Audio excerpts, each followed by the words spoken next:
Bueno, ya habíamos hablado del concepto, entre la idea de que es un trabajo digno y que es un trabajo decente.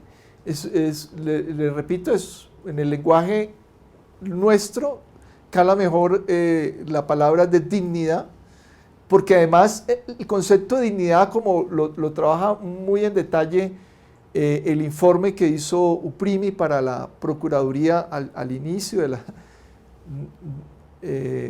la administración del actual procurador, ¿no? Que dio para polémicas después, no sé si ustedes conocieron esa polémica, pero ese trabajo que hace de justicia sobre trabajo decente, que lo bajaron de la página web de la Procuraduría, pero si alguien no lo tiene, yo lo tengo por ahí, explora más en detalle el concepto de dignidad, en el sentido de que el concepto de dignidad tiene arraigo en nuestra tradición constitucional, ¿no? Entonces, no hay conflicto entre los dos, simplemente es como lo nominemos. Entonces, podemos hablar de trabajo digno o trabajo decente. La OIT ha conceptualizado el tema del trabajo decente por una tradición europea, que ahora les digo, y nosotros tenemos la tradición constitucional del concepto de dignidad. Yo me puse a explorar lo de decente y encontré finalmente en la filosofía moral.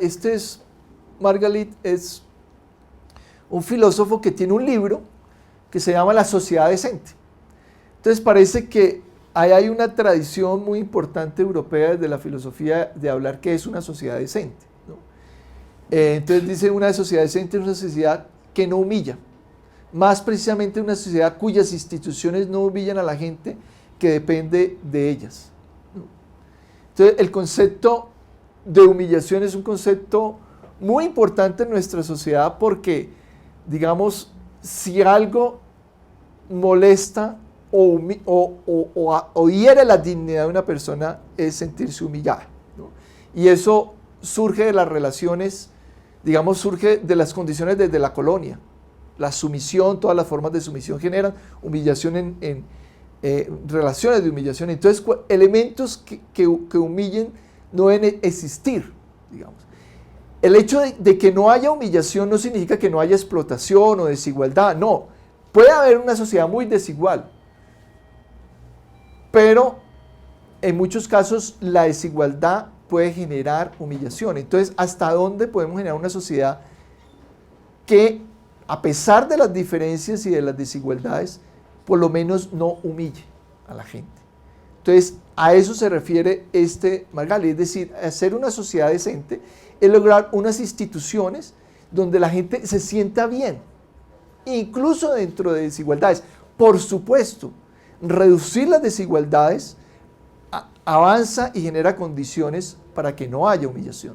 Generalmente las humillaciones surgen de las desigualdades, pero no necesariamente. Entonces, ahí hay una reflexión muy importante. Entonces, ese es el concepto, digamos, de decencia que está en la filosofía moral.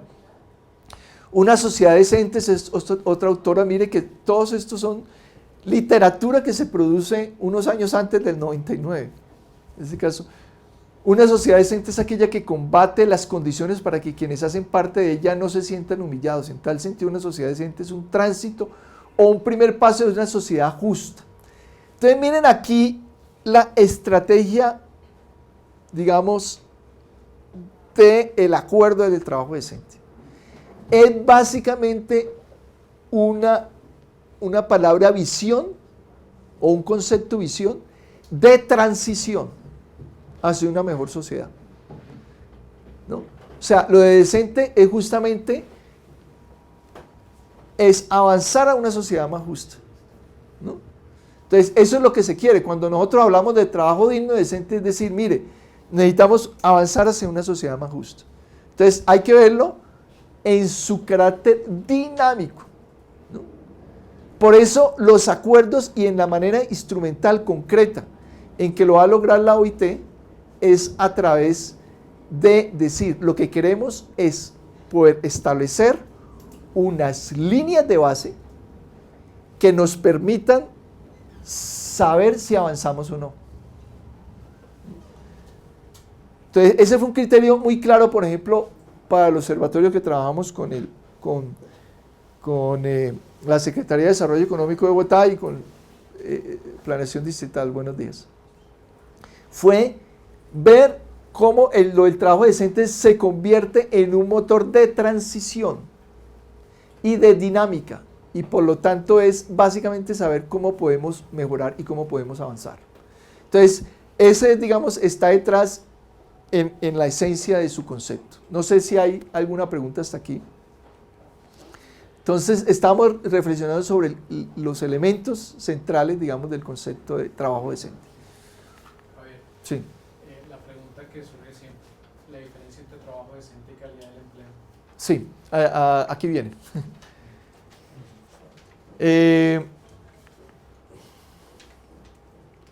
Ya hemos hablado de esto, un concepto transitorio hacia la justicia y profundo institucionalmente. Entonces, fíjese, tiene avanzar hacia una sociedad más justa y una profundidad institucional, sobre lo cual la OIT no ha profundizado realmente. Yo he mirado 3 programas de la OIT en distintos países de América Latina, en Bolivia, Perú y Honduras, y el tema institucional realmente no ha sido claro, y ahora les voy a decir por qué, con ejemplos, ¿no?, de lo que se entiende por institucionalidad. Volver a pensar el mercado de trabajo como una institución social, lo habíamos mencionado. Trabajo decente, que es de cantidad suficiente, buena calidad y se corresponde con la dignidad intrínseca de la persona. Ahorita podemos mirar, digamos, la universalidad del concepto y la complementariedad entre trabajo digno, decente o su intercambio para nuestro lenguaje. Entonces, antes de entrar en el tema de calidad del trabajo, que es lo que lo tengo más abajito, y del concepto de informalidad, miremos estos otros elementos. La universidad del concepto de trabajo decente. Se trata de, realmente es una propuesta internacional de movilización que realmente resulta muy pesada porque trata de integrar cosas muy distintas, pero de manera, digamos, armónica, darle una integración desde distintos componentes. Entonces, relacionamiento entre dimensiones, entonces vamos a ver las dimensiones del trabajo decente y el rescate de su universalidad, es decir, el trabajo decente no solamente va a aplicar a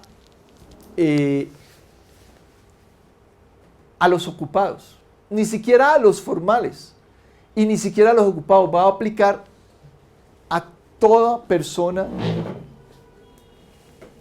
que tenga acciones de trabajo, remunerado o no, mayor de edad o no, formal o informal, ¿no? Va a ser un concepto realmente universal. Y mirar, digamos, y otra cosa es cómo integrar en una misma estrategia elementos que pueden ser contradictorios. Y cuando Amartya Sen, en una de las conferencias de la OIT, es invitado, unos años después del 99, creo que es del 2004, le publican su conferencia y resalta estos elementos que parecieran contradictorios. Por ejemplo, entre el trabajo para personas mayores o adultas mayores, es decir, el trabajo para personas mayores, que generalmente para nuestros países es mayor de 60 años, en otros países mayor de 65, y el trabajo de los jóvenes. Muchas veces aparecen como elementos contradictorios, que si trabajan los viejos le quitan el espacio de trabajo a los jóvenes, y eso en las organizaciones es muy claro. Entonces él dice, esos son aparentes contradicciones, pero en realidad tú puedes mejorar las condiciones de trabajo de ambos. Puedes hablar de trabajo activo, ¿no?, o una vejez activa, y a la vez puedes hablar de trabajo juvenil, y los programas pueden integrar esos dos elementos de manera más armónica. Entonces, ese es el concepto de universalidad, cómo lograr, digamos, integrar distintos elementos que en el mercado parecieran contradictorios. Arreglos institucionales que a la vez intensifican el trabajo de unos y genera desempleo en otros. Entonces, es mirar por qué se da esto, ¿no? ¿Por qué mientras hay muchos desempleados, otros estamos matándolos con jornadas de 10 o 12 horas? Buenos días, Carlos. Entonces, esos elementos contradictorios, que era lo que les decía ahora del texto de Rifkin, ¿no? De por qué en una sociedad que ha avanzado tecnológico de manera tan significativa, por qué lo que estamos viendo en la práctica es una intensidad de las jornadas de trabajo, una ampliación de los que trabajan, mientras hay una gran cantidad de otras personas que no tienen trabajo, ¿no? Uno perfectamente podría organizarse para que todos tuvieran trabajo y fuera, digamos, pero ese es un problema de la organización humana. Entonces, ¿cuáles son los arreglos institucionales que impiden eso? Entonces, esos son una de las contradicciones que trata de solucionar, digamos, este concepto de trabajo decente, y hace énfasis en los elementos institucionales, el reconocimiento de todas las formas de trabajo y la incorporación del concepto ampliado de trabajo. Entonces, los objetivos estratégicos del trabajo decente van a estar en 3 componentes, ¿no? Antes de esto, creo que, no sé si lo tenga más adelante, pero entonces lo voy a tocar ahora, la diferencia entre trabajo decente y calidad del trabajo, y la diferencia y la importancia, digamos, o no, del concepto de informalidad frente al trabajo decente. Digamos que son conceptos que se cruzan. Entonces pareciera que el trabajo decente es el trabajo que no es informal, o pareciera que el trabajo decente es mejorar la calidad del trabajo. Entonces aquí hay diferencias sutiles pero muy importantes para el tema de la medición y para el tema de la instrumentalización, ¿no? Cuando hemos hablado de trabajo decente, hemos hablado de un concepto universal, ¿no? Y hemos hablado que tiene dimensiones tangibles e intangibles, institucionales, políticas, como de mercado de trabajo. El concepto de calidad del trabajo es un concepto en el que se avanzó mucho en América Latina a principios de siglo, a finales y a principios de siglo, como una alternativa también al agotamiento del concepto de informalidad. El concepto de informalidad es un concepto amplio que se acuña en el 71 y que se expande en todos los trabajos de la CEPAL, de la OIT, en todo el mundo, especialmente en América Latina. América Latina ha tenido, digamos, una construcción teórica, a diferencia de cualquier otro país en el mundo, sobre el concepto de informalidad. Pero el concepto de informalidad no hace parte de un enfoque teórico. El concepto de informalidad se puede mirar desde distintos enfoques. Entonces, algunos han definido mal la informalidad por elementos institucionales, como de Soto, que ha trabajado, Hernando de Soto, el peruano, ha trabajado 2 libros, uno a finales de los 80 y otro a principios del 2000, donde vuelve a trabajar el tema, digamos, de que el problema de la informalidad está en la regulación del Estado, y que es un problema de las normas que hacen que la gente opte por no cumplir con esas normas. Entonces, eso es una visión institucional. Pero está también la visión estructuralista, más clásica, de la misma OIT y de la misma CEPAL en América Latina, donde dice el problema de la informalidad se reduce a lo que se llama la hipótesis tecnológica. Yo no sé si tú recuerdas, Carlos, el tema de la hipótesis tecnológica. La hipótesis tecnológica es básicamente, que es una visión estructuralista, es que si tú tienes más capital, más inversión en los distintos capitales, en capital fijo, en capital de trabajo, etcétera, tú tienes más productividad. Entonces, básicamente, la productividad y las condiciones de trabajo están dadas por el tamaño. Entonces, dependiendo del tamaño de la empresa y la inversión en capital, es su productividad. Entonces, tú estableces ahí que las empresas informales es porque no tienen suficiente inversión en capital. De hecho, esa es la esencia de la definición todavía de las estadísticas nuestras. O sea, el DANE, ¿cómo define informalidad? Define básicamente por capital humano, es decir, los que no son profesionales, ¿no?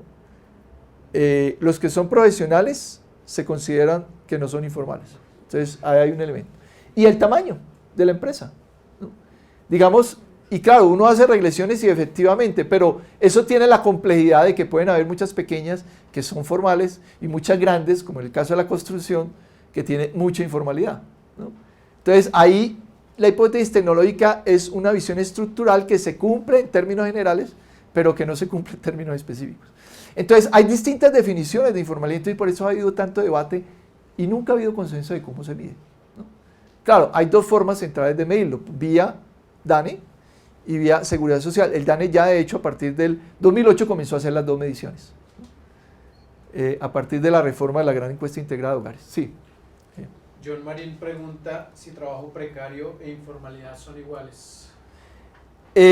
No exactamente, trabajo precario, ¿cómo se llama la que pregunta? John Marín. John Marín, John, trabajo precario tiene una literatura que básicamente viene de la sociología. Yo incluso por aquí les traigo un libro, porque me regalaron un poco y dije voy a sacar esos libros y no que se me queden ahí por unos años y luego terminen botados. Precariedad laboral en Colombia. Es un trabajo publicado por FESCOL y hecho por la Escuela Nacional Sindical sobre trabajo precario. Yo pertenezco a la Asociación Latinoamericana de Estudios del Trabajo. Tenemos un prealas ahorita en la Universidad Nacional el 31 de agosto, 1 y 2 de septiembre. Y ahí siempre hay una mesa de trabajo precario. Y básicamente el trabajo precario es un concepto sociológico que resalta condiciones que pueden estar dadas en las distintas formas como se puede mirar el trabajo, especialmente por el objeto del trabajo, por las relaciones de trabajo y por las condiciones de trabajo. Es decir, las relaciones de trabajo pueden ser de sumisión. Entonces, por ejemplo, el trabajo doméstico se ha querido formalizar, ¿cierto? Y ya de hecho hay una normatividad, pues está en discusión la ley justamente de prima para las trabajadoras domésticas, que es algo que les faltaba a ellas para cumplir con las condiciones mínimas laborales, ¿no? Ellas tenían ya todos los otros elementos, pero no tenían la prima que tienen. Entonces hay un proyecto de ley en este momento que creo que ya ha cursado un primer debate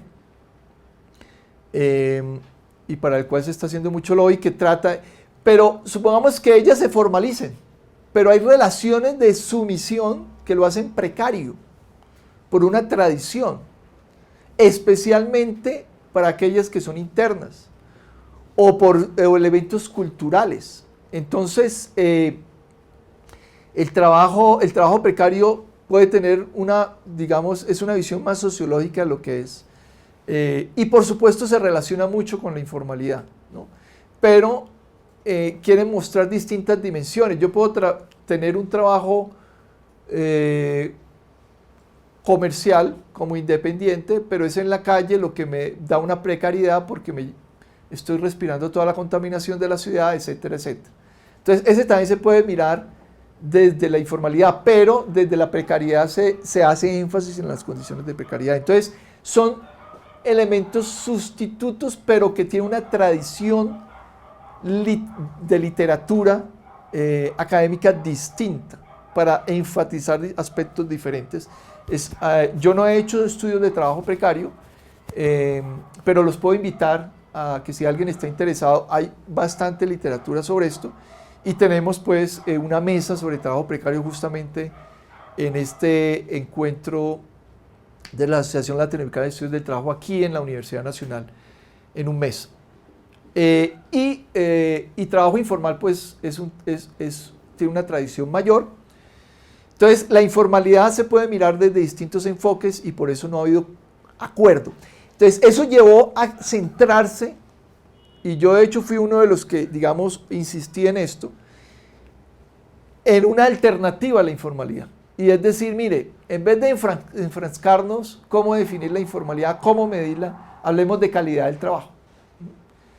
Entonces la calidad del trabajo hace énfasis sobre los aspectos de calidad, cualquiera sea ellos, cualquier es la dimensión que uno quiera mirar, ¿no? Entonces, los trabajos que hemos hecho sobre calidad del trabajo, básicamente, empíricamente, pues avanzaron porque lograron, digamos, incorporar hasta 17 variables para mirar elementos de calidad, ¿no? Comenzamos con 4, un primer estudio que hizo para Colombia Stefano Farné en el 2001 y miró 4 variables, yo luego en el 2006 miré 6 variables y luego en el 2008 revisamos como 30 y luego quedamos como en 17 variables, mirando elementos de calidad. Pero lo que interesa aquí es que entonces la calidad se centra en los ocupados, en los que trabajan, ¿no? En cualquier tipo de trabajo, ¿no? Como independiente, como asalariado. Entonces la calidad del trabajo es de los que trabajan. Y la diferencia con trabajo decente es que el trabajo decente no solamente se centra en los que trabajan, sino que se centra en los que no trabajan. Se centran en las negociaciones que hay para mejorar el trabajo. Se centran en los derechos del trabajo, es decir, un concepto mucho más amplio que el de calidad del trabajo. El de calidad del trabajo sirve para medir las condiciones de quienes trabajan, de los ocupados, en términos de definición estadística. Y el trabajo decente es un concepto mucho más amplio, que incorpora los elementos de calidad del trabajo. Entonces ya hemos hecho diferencia entre trabajo precario e informalidad y hemos hecho diferencia entre calidad del trabajo y trabajo decente. En términos generales, esas son las diferencias conceptuales y por supuesto también los instrumentos de intervención. Los instrumentos de intervención en calidad del trabajo, pues, tienen que ver más con mercado laboral, tienen que ver también con elementos institucionales, pero está centrado en los ocupados, mientras el trabajo decente es universal, ¿no? Debe dar respuesta al trabajo infantil, debe dar respuesta a la normatividad laboral, debe dar respuesta al desempleo, etc. Bueno, muy bien. Entonces decíamos que el trabajo decente tiene estos 4 componentes. El componente más propio de oportunidades de empleo, es decir, todo lo que tiene que ver con programas de generación de empleo, de emprendimiento, de generar oportunidades de trabajo en las personas, ¿no? Ahí se centra mucho los análisis del mercado laboral, ahí se centra también pues, todo lo que tiene que ver con generación de desarrollo local y generación de empleo. Todo el tema normativo de derechos fundamentales del trabajo, es decir, cómo garantizar unos marcos normativos que faciliten la generación de oportunidades de trabajo, pero también que garanticen mínimos laborales. Tiene que ver con la protección social, que no solamente tiene que ver con la seguridad social, sino con los elementos de capacitación, con los elementos de prevención, para cuando no se tenga, con todo el sistema de protección, ¿no? Y por supuesto el sistema de protección va a estar relacionado también con los derechos. Y finalmente todo el componente socioinstitucional del diálogo social, ¿no? Sobre esto incluso entiendo, hace poco se está haciendo, me llamaron, ya recuerdo para qué, para hacer la evaluación de un programa de diálogo social en Colombia. No sé si la están haciendo. Yo supongo, ¿eso quién lo hizo? ¿El ministerio? Sí, creo que fue el Ministerio del Trabajo, ¿no? Se está haciendo una evaluación del programa que hubo para mejoramiento del diálogo social en las regiones en este momento en Colombia. Entonces ha habido iniciativas propias para el diálogo social. Esos son los grandes, digamos, objetivos estratégicos del trabajo decente o grandes componentes. El sentido universal ya se los había mencionado, ya que alcanza a todos los trabajadores, tanto los del sector organizado como no estructurado o por cuenta propia, domicilio, desempleados. Supone además una visión amplia que ubica el trabajo como un derecho que va más allá de la legislación laboral vigente, implica para su logro una sociedad democrática que permita la libertad y la participación en el trabajo. Entonces, tenemos esos objetivos estratégicos, pero también tenemos dimensiones, ¿no? En todas estas dimensiones, de alguna manera, se ha trabajado. La dimensión ética del trabajo es una dimensión que cada vez es más llamada a colación. ¿Por qué? Porque el tema ético que se ha expresado instrumentalmente en lo que se llama responsabilidad social, dentro de la cual la responsabilidad social empresarial es un componente, o sea, responsabilidad social Nosotros en el CIDR hablamos de responsabilidad social organizacional, es decir, puede caber para cualquier organización, sea pública, sea privada. Pero el punto es que la responsabilidad social es ir más allá de la normatividad. Digamos, ese es un elemento fácil para diferenciarlo. Yo hago responsabilidad social no cuando cumplo las normas, no, cuando voy más allá de las normas. Y es ir más allá de las normas requiere un componente ético. ¿Por qué? Porque es un tema, digamos, de comportamiento. Es un tema valorativo, ¿no? Y de alguna manera encierra elementos éticos propiamente, de cómo valora las cosas. Es decir, porque no todo lo de la vida social y de las relaciones sociales está normativizado. Entonces, la ética juega un papel importante en poder ir más allá de las normas o poder, digamos, concretar de manera específica y más amable las normas. Los elementos culturales, la dimensión socioeconómica, la dimensión política y la dimensión jurídica. Para cada uno de estos quizás, sobre todo para la política jurídica y socioeconómica, pueden haber indicadores. No hemos trabajado indicadores éticos y culturales, ¿no? por su carácter, pero se puede trabajar, ¿no? Pero, por ejemplo, el tema de los indicadores jurídicos, de hecho no hemos publicado sobre eso, avanzamos en algún momento y ese es un trabajo que tenemos pendiente, porque lo jurídico tiene una dimensión básicamente nacional, pero pueden haber elementos también territoriales de lo jurídico, más escasos. Entonces, el concepto de trabajo decente inicialmente se trabajó con una dimensión nacional y los primeros trabajos justamente comenzaron a hacer comparaciones de países. Aquí hemos comenzado y hay algunos trabajos en Brasil para trabajarlo desde la perspectiva territorial, ¿no? Y que por supuesto se puede trabajar una perspectiva territorial, pero el elemento jurídico por supuesto va a requerir la escala nacional. Uno de los retos interesantes es ver cómo influimos en avanzar hacia mejores condiciones de justicia en el trabajo en un territorio teniendo en cuenta la incidencia de las distintas escalas geográficas. Es decir, yo no puedo mirar la gobernabilidad del trabajo en un territorio sin ver cuál es la relación de la capacidad de gobierno local con el gobierno nacional, ¿no? Y si es de municipio, con relación al departamental. Entonces, trabajar eso que se llama la gobernanza multinivel es uno de los elementos centrales en cómo logramos que pelechen programas de trabajo decente. Y es uno de los grandes retos, porque es el reto de comportamiento humano, el reto de cómo articulo interinstitucionalmente agencias, etc. Ámbitos de actuación del trabajo decente. El trabajo decente como enfoque y prioridad del desarrollo. Entonces, fíjese, aquí estamos hablando, si nosotros le damos prioridad al trabajo, revisemos los contratos con lupa y démosles prioridad. Grandes obras públicas, ¿usted a quién va a contratar? ¿Cómo va a contratar? ¿Cómo vamos a vincular las poblaciones? ¿Cómo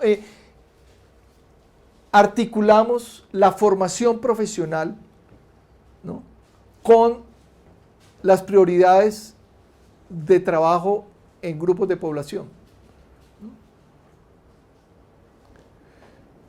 Trabajo decente como política pública específica, el trabajo decente como práctica concreta de la administración pública. Entonces, fíjese, trabajo decente como enfoque y prioridad de desarrollo. Estamos hablando de planes de desarrollo municipal, departamental, nacional. Trabajo decente como política pública específica.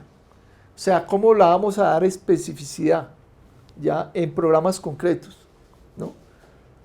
Aquí yo concibo la política pública como puede estar dada por uno o más programas públicos. Y los programas pueden tener a su vez proyectos, ¿no? Entonces, y política pública como acción deliberada